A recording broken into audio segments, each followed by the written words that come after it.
इन 2 card में से अगर 15-20 लाख भी निकलते हैं तो प्लीज क्या तुम इन पैसों को उस प्रोजेक्ट में लगाकर हमारी कुछ मदद कर सकती हो? मीनाक्षी ने अपनी नजरें नीचे करके उन दोनों कार्ड की ओर देखा और फिर अंजलि मामी से कहा, अब तुम्हारे भाई ने तुम्हारी मदद करने का फैसला कर ही लिया है तो नाक भी कटानी होगी, मगर 30 लाख रुपए से एक भी पैसा कम नहीं चलेगा।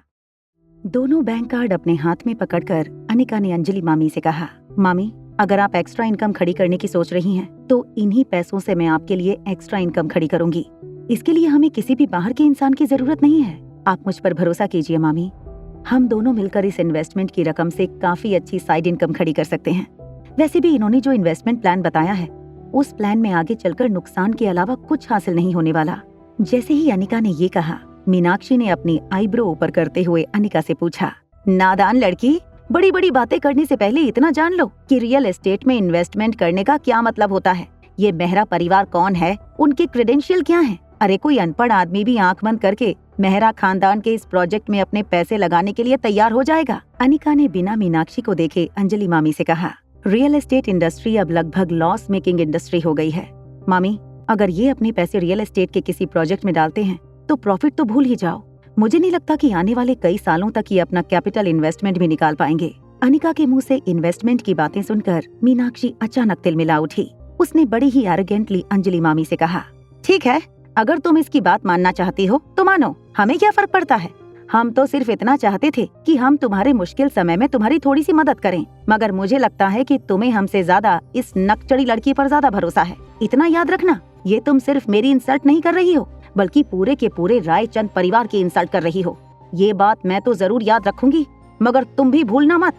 ये कहते हुए मीनाक्षी तेज कदमों से मल्होत्रा हाउस से बाहर चली गई। दरवाजे पर अंजलि मामी मीनाक्षी को जाते हुए देख रही थीं, मगर अंजलि मामी ने भी मीनाक्षी को रोकने की कोशिश नहीं की। जब अंजलि मामी फिर से हॉल में आईं, तब तक दोनों बैंक कार्ड लेकर अनिका अपने कमरे में लौट चुकी थी।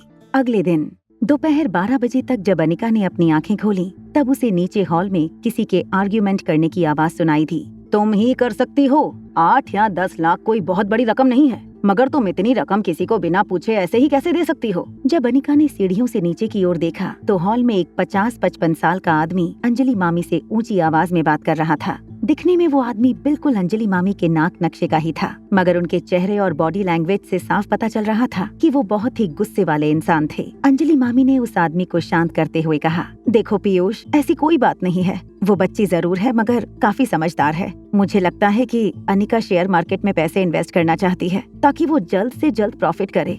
शेयर बाजार में इन्वेस्टमेंट करना चाहती है? ये तुम क्या कह रही हो? क्या उसने शेयर खरीद लिए हैं? मुझे बताओ उसने कौन से शेयर खरीदे हैं? ये कहते हुए पीयूष रायचंद ने अपनी जेब से अपना फोन निकाला और अंजलि मामी से कहा, मैं अभी चेक करता हूँ कि उन शेयर की मार्केट में क्या वैल्यू है। स्टेयरकेस के ऊपर खड़ी अनिका ने पीयूष रायचंद की बातों का जवाब देते हुए कहा, स्टॉक का कोड है 00083। पीयूष रायचंद ने एक नजर अनिका की ओर देखा और बिना कुछ कहे कोड अपने मोबाइल में एंटर कर दिया।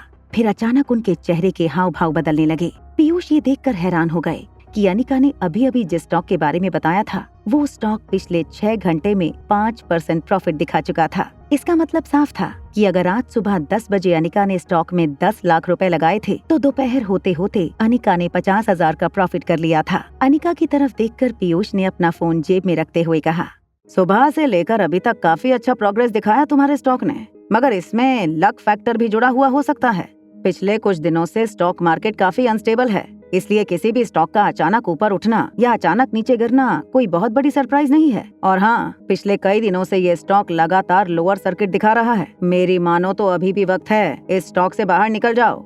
जब पीयूष रायचंद ने देखा कि अंजलि मामी उनकी किसी बात का कोई जवाब नहीं दे रही हैं, तो अपनी जेब से बैंक कार्ड निकालते हुए पीयूष रायचंद ने अंजलि मामी से कहा, देखो, मैं जानता हूँ कि मीनाक्षी थोड़ी गर्म स्वभाव की है और कभी कभी वो सब कह जाती है जो उसे नहीं कहना चाहिए, मगर एक बात जरूर कहूँगा तुम्हारा बड़ा भाई होने के नाते, तुम्हारे ऐसे वक्त में मैं तुम्हें अपने पैसे आंख बंद करके कहीं डालते हुए नहीं देख सकता। ये लो, ये कार्ड रखो।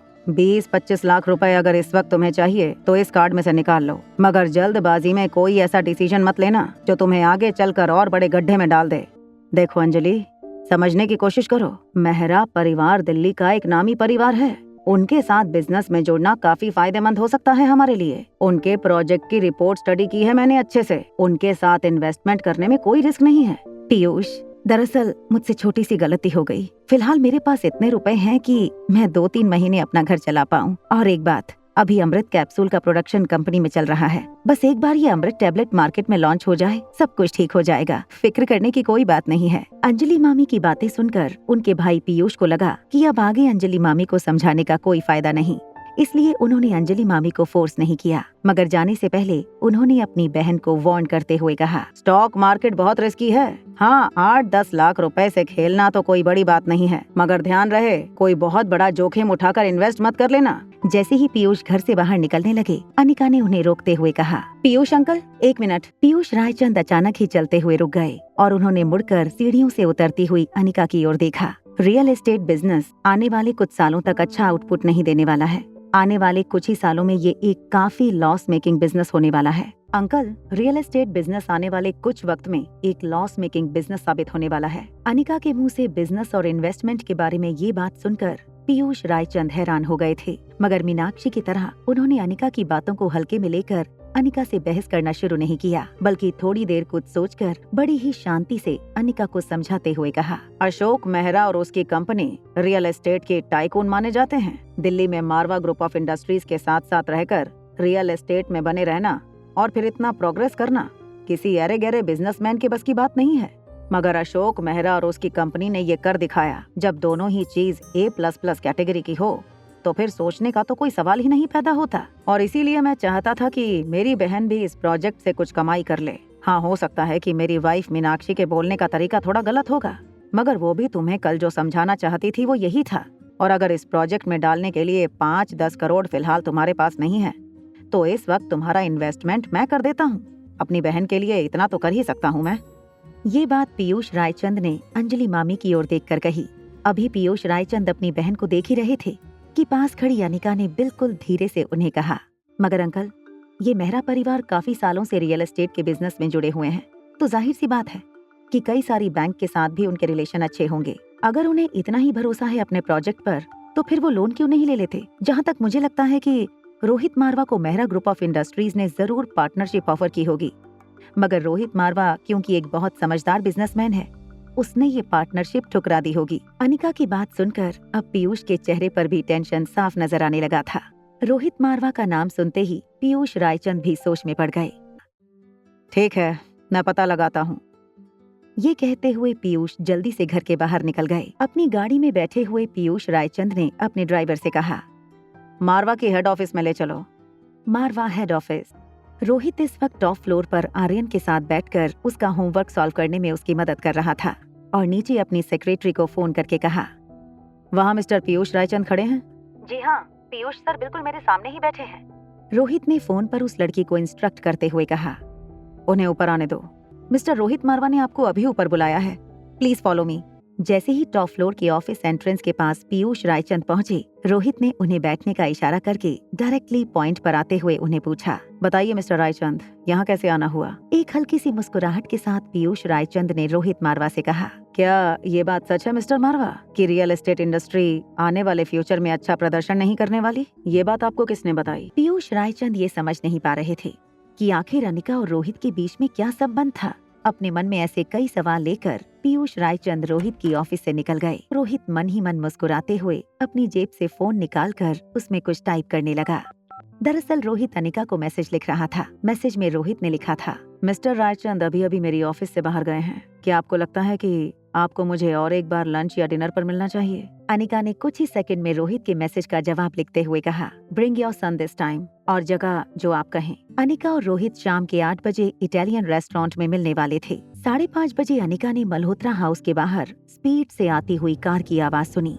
जैसे ही अनिका अपने कमरे से बाहर निकलकर मेन डोर की ओर पहुंची, अनिका ने देखा मीनाक्षी जोर जोर से चिल्लाती हुई घर के अंदर आ रही थी। अंजलि, अभी के अभी बाहर आओ। मीनाक्षी को इस तरह चिल्लाते हुए देखकर अंजलि मामी ने पूछा, क्या हुआ मीनाक्षी, सब कुछ ठीक तो है? तुम इस तरह चिल्ला क्यों रही हो? बात बीच में ही काटते हुए मीनाक्षी ने कहा, please stay away from us.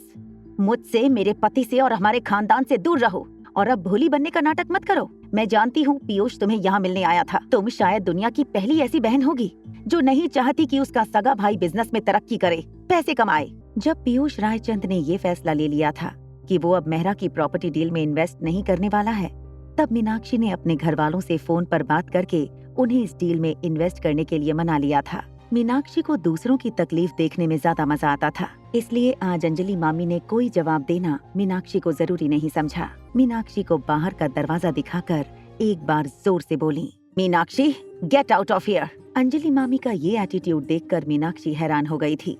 वो ये कहते हुए बाहर की ओर जाने लगी, आज तुमने मेरी इंसल्ट करके मुझे इस घर से बाहर निकाला है, उस घर से बाहर निकाला है जहाँ मैं कभी आना भी नहीं चाहती थी।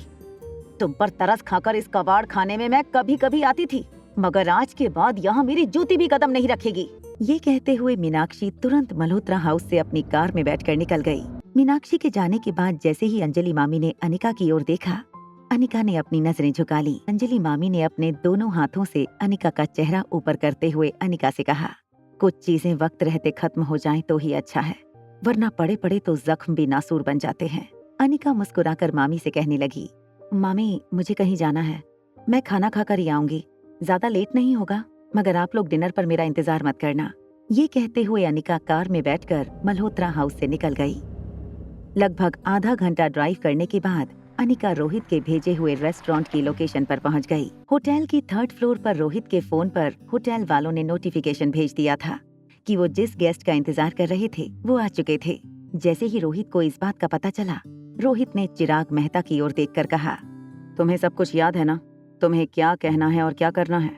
चिराग ने अपने मन में कुछ सोचने के बाद रोहित से कहा, yes I remember everything, all the best. Uncle, real estate business आने वाले कुछ वक्त में एक लॉस मेकिंग बिजनेस साबित होने वाला है। अनिका के मुंह से बिजनेस और इन्वेस्टमेंट के बारे में ये बात सुनकर पीयूष रायचंद हैरान हो गए थे, मगर मीनाक्षी की तरह उन्होंने अनिका की बातों को हल्के में लेकर अनिका से बहस करना शुरू नहीं किया, बल्कि थोड़ी देर कुछ सोचकर बड़ी ही शांति से अनिका को समझाते हुए कहा, अशोक मेहरा और उसकी कंपनी रियल एस्टेट के टाइकून माने जाते हैं। दिल्ली में मारवा ग्रुप ऑफ इंडस्ट्रीज के साथ साथ रहकर रियल एस्टेट में बने रहना और फिर इतना प्रोग्रेस करना किसी अरे गहरे बिजनेसमैन के बस की बात नहीं है, मगर अशोक मेहरा और उसकी कंपनी ने ये कर दिखाया। जब दोनों ही चीज A++ कैटेगरी की हो तो फिर सोचने का तो कोई सवाल ही नहीं पैदा होता, और इसीलिए मैं चाहता था कि मेरी बहन भी इस प्रोजेक्ट से कुछ कमाई कर ले। हाँ, हो सकता है कि मेरी वाइफ मीनाक्षी के बोलने का तरीका थोड़ा गलत होगा, मगर वो भी तुम्हें कल जो समझाना चाहती थी वो यही था। और अगर इस प्रोजेक्ट में डालने के लिए 5-10 करोड़ फिलहाल तुम्हारे पास नहीं है तो इस वक्त तुम्हारा इन्वेस्टमेंट मैं कर देता हूँ। अपनी बहन के लिए इतना तो कर ही सकता हूँ मैं। ये बात पीयूष रायचंद ने अंजलि मामी की ओर देखकर कही। अभी पीयूष रायचंद अपनी बहन को देख ही रहे थे कि पास खड़ी अनिका ने बिल्कुल धीरे से उन्हें कहा, मगर अंकल, ये मेहरा परिवार काफी सालों से रियल एस्टेट के बिजनेस में जुड़े हुए हैं, तो जाहिर सी बात है कि कई सारी बैंक के साथ भी उनके रिलेशन अच्छे होंगे। अगर उन्हें इतना ही भरोसा है अपने प्रोजेक्ट पर तो फिर वो लोन क्यों नहीं ले लेते? जहाँ तक मुझे लगता है कि रोहित मारवा को मेहरा ग्रुप ऑफ इंडस्ट्रीज ने जरूर पार्टनरशिप ऑफर की होगी, मगर रोहित मारवा क्योंकि एक बहुत समझदार बिजनेसमैन है, उसने ये पार्टनरशिप ठुकरा दी होगी। अनिका की बात सुनकर अब पीयूष के चेहरे पर भी टेंशन साफ नजर आने लगा था। रोहित मारवा का नाम सुनते ही पीयूष रायचंद भी सोच में पड़ गए। ठीक है, मैं पता लगाता हूँ। ये कहते हुए पीयूष जल्दी से घर के बाहर निकल गए। अपनी गाड़ी में बैठे हुए पीयूष रायचंद ने अपने ड्राइवर से कहा, मारवा की हेड ऑफिस में ले चलो। रोहित इस वक्त टॉप फ्लोर पर आर्यन के साथ बैठकर उसका होमवर्क सॉल्व करने में उसकी मदद कर रहा था और नीचे अपनी सेक्रेटरी को फोन करके कहा, वहाँ मिस्टर पीयूष रायचंद खड़े हैं? जी हाँ, पीयूष सर बिल्कुल मेरे सामने ही बैठे हैं। उन्हें ऊपर आने दो। रोहित का फोन रखने के बाद वो लड़की अपनी डेस्क से उठकर बाहर आई। Sir, I am really very sorry sir, mister Rohit Marwah ने आपको अभी ऊपर बुलाया है, प्लीज फॉलो मी। जैसे ही टॉप फ्लोर के ऑफिस एंट्रेंस के पास पीयूष रायचंद पहुंचे, रोहित ने उन्हें बैठने का इशारा करके डायरेक्टली पॉइंट पर आते हुए उन्हें पूछा, बताइए मिस्टर रायचंद, यहाँ कैसे आना हुआ? एक हल्की सी मुस्कुराहट के साथ पीयूष रायचंद ने रोहित मारवा से कहा, क्या ये बात सच है मिस्टर मारवा कि रियल एस्टेट इंडस्ट्री आने वाले फ्यूचर में अच्छा प्रदर्शन नहीं करने वाली? ये बात आपको किसने बताई? अपनी जगह पर बैठकर रोहित की ओर देखते हुए पीयूष रायचंद ने रोहित से पूछा, तो क्या मैं ये समझूंगा मिस्टर मारवा ने ये बात नहीं कही है? नेशनल अथॉरिटी ने अभी तक कोई पॉलिसी अनाउंस नहीं की है, फिर आपको क्यों लगता है कि मैं ऐसे र्यूमर्स फैलाऊंगा?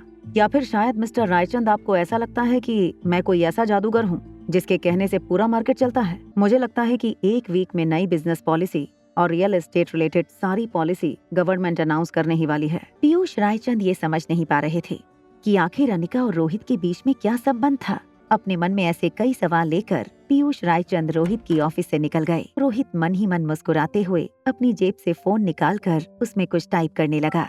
दरअसल रोहित अनिका को मैसेज लिख रहा था। मैसेज में रोहित ने लिखा था, मिस्टर रायचंद अभी अभी मेरी ऑफिस से बाहर गए हैं। क्या आपको लगता है कि आपको मुझे और एक बार लंच या डिनर पर मिलना चाहिए? अनिका ने कुछ ही सेकंड में रोहित के मैसेज का जवाब लिखते हुए कहा, bring your son this time, और जगह जो आप कहें। अनिका और रोहित शाम के 8 बजे इटालियन रेस्टोरेंट में मिलने वाले थे। 5:30 बजे अनिका ने मल्होत्रा हाउस के बाहर स्पीड से आती हुई कार की आवाज सुनी। अनिका ने देखा मीनाक्षी जोर जोर से चिल्लाती हुई घर के अंदर आ रही थी। अंजलि, अभी के अभी बाहर आओ। मीनाक्षी को इस तरह चिल्लाते हुए देखकर अंजलि मामी ने पूछा, क्या हुआ मीनाक्षी, सब कुछ ठीक तो है? बात बीच में ही काटते हुए मीनाक्षी ने कहा, please stay away from us, हमारे खानदान से दूर रहो और अब भोली बनने का नाटक मत करो। मैं जानती हूँ पीयूष तुम्हें यहाँ मिलने आया था। तुम शायद दुनिया की पहली ऐसी बहन होगी जो नहीं चाहती कि उसका सगा भाई बिजनेस में तरक्की करे, पैसे कमाए। जब पीयूष रायचंद ने ये फैसला ले लिया था कि वो अब मेहरा की प्रॉपर्टी डील में इन्वेस्ट नहीं करने वाला है, तब मीनाक्षी ने अपने घर वालों से फोन पर बात करके उन्हें इस डील में इन्वेस्ट करने के लिए मना लिया था। आज अंजलि मामी ने कोई जवाब देना मीनाक्षी को जरूरी नहीं समझा। मीनाक्षी को बाहर का दरवाजा दिखाकर एक बार जोर से बोली, Meenakshi get out of here. Anjali मामी का ये एटीट्यूड देखकर मीनाक्षी हैरान हो गई थी। वो ये कहते हुए बाहर की ओर जाने लगी, आज तुमने मेरी इंसल्ट करके मुझे इस घर से बाहर निकाला है, उस घर से बाहर निकाला है जहाँ मैं कभी आना भी नहीं चाहती थी।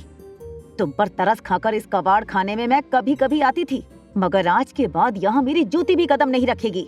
अभी अंजलि मामी कुछ कहने ही वाली थी कि अनिका ने उन्हें बीच रास्ते में रोक लिया और अचानक से उनकी आंखों में आंखें डालकर एक सवाल पूछ लिया, अंजलि मामी मुझे एक बात बताइए, क्या मीनाक्षी आंटी आजकल किसी ऐसी डाइट पर हैं जिसमें वो अनाज या फल नहीं खा सकती? ये किस तरह की लड़की उठाकर लाई हो तुम? बड़ों का आदर सम्मान करना बिल्कुल नहीं आता इस लड़की को, बदतमीज नकचढ़ी लड़की। अंजलि और अनिका ने सोचा नहीं था कि मीनाक्षी इस तरह वायलेंट हो जाएगी। अंजलि मामी ने हैरान होकर अपने कदम पीछे हटा लिए और फटी हुई आंखों से बस मीनाक्षी को देखती रही। फिर जब थोड़ी देर बाद मीनाक्षी को अपने किए का एहसास हुआ, उसने अंजलि मामी से कहा, देखो मैं यहाँ आई थी अच्छे इंटेंशन से, मैं तो तुम्हारी मदद करने आई थी कि थोड़े पैसे तुम भी कमा लो, थोड़े पैसे हम भी कमा लें इस रियल एस्टेट के प्रोजेक्ट में इन्वेस्ट करके। मगर देखो तुम्हें तो मेरी मदद भी पसंद नहीं है और बदले में तुमने मेरे साथ क्या किया, मेरे साथ मारपीट की। तुम दोनों ने मिलकर मेरे साथ मारपीट की है। ये कहते हुए मीनाक्षी तुरंत मल्होत्रा हाउस से अपनी कार में बैठकर निकल गई।